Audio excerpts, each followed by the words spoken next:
பூவாளி நிகழ்ச்சி நேயர்களுக்கு காலை வணக்கம். மாடிகளிலும் வீடுகளிலும் தோட்டங்கள்லையும் நம்ம மூலிகளை இது செடிகளை வளர்த்து பராமரித்து வரோம்.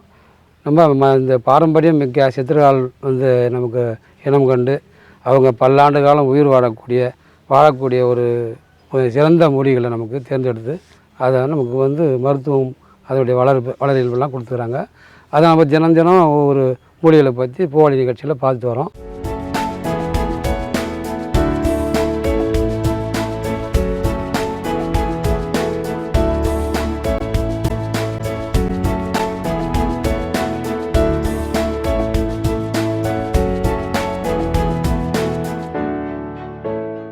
இன்றைக்கி நாம் பார்க்க போகிற மூலிகையின் பேர் நிலக்கடம்பு.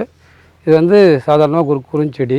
இது இலைகள் நீள் என்பது வட்டமான ஒரு வடிவத்தில் இருக்கும்.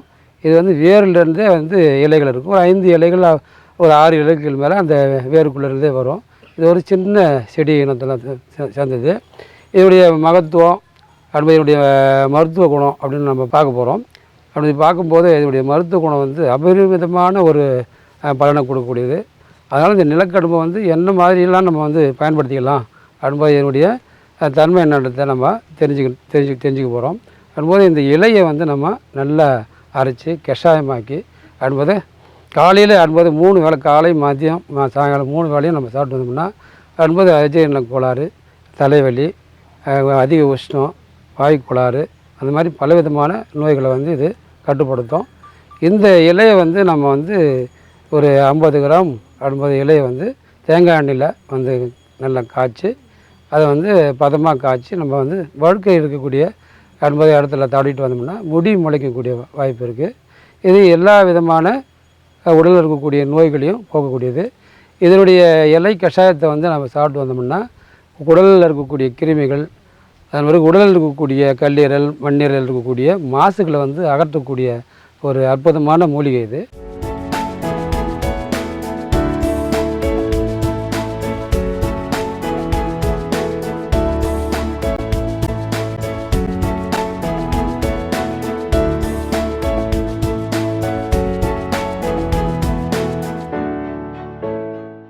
இந்த மூலிகைகள் சித்தர்கள் அந்த காலத்தில் பதிவு பண்ணியிருக்கிறாங்க.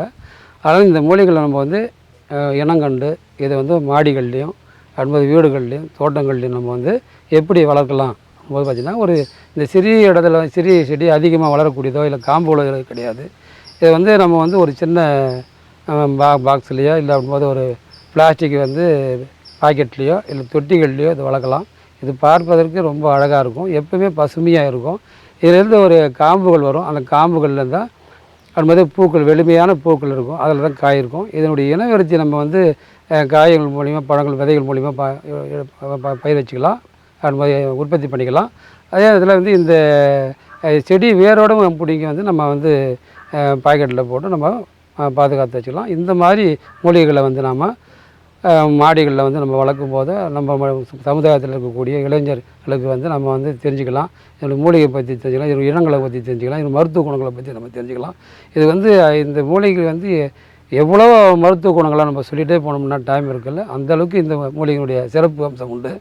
அதுமாதிரி இதில் 50 கிராம் என்பது இந்த சாரும், 50 கிராம் எலுமிச்சம்பழம் சாரும், 50 கிராம் தேங்காய் எண்ணெயும் என்பதை கலந்து என்பதை நம்ம பதமாக காய்ச்சி அதை தலைக்கு என்பதை தேய்ச்சி குளிச்சுட்டு வந்தோம்னா இது சித்தப்பிரமை, மூலக்கோளாறு என்பது பைத்தியம் எல்லாத்தையுமே இதை குணப்படுத்தலாம். அப்படிப்பட்ட இந்த அற்புதமான மூலிகை நாம் நம்ம வீடுகளில் நம்ம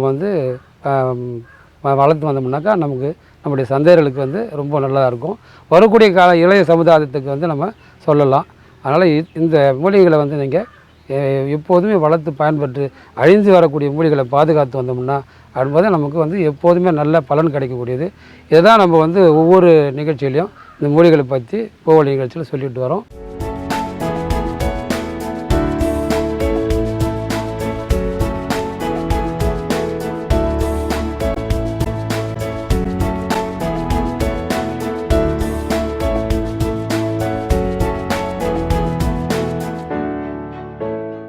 ஒவ்வொரு நிகழ்ச்சியும் நீங்கள் பார்க்கறத விட அன்போய் இதை இந்த மூலிகைகளை நீங்கள் பராமரித்து என்பது பயன்பெற வேண்டுமாறு கேட்டுக்கொண்டு இன்றைக்கு இந்த பூவாளி நிகழ்ச்சி மூலிமா இந்த நிலக்கடம்பை பார்த்தோம்.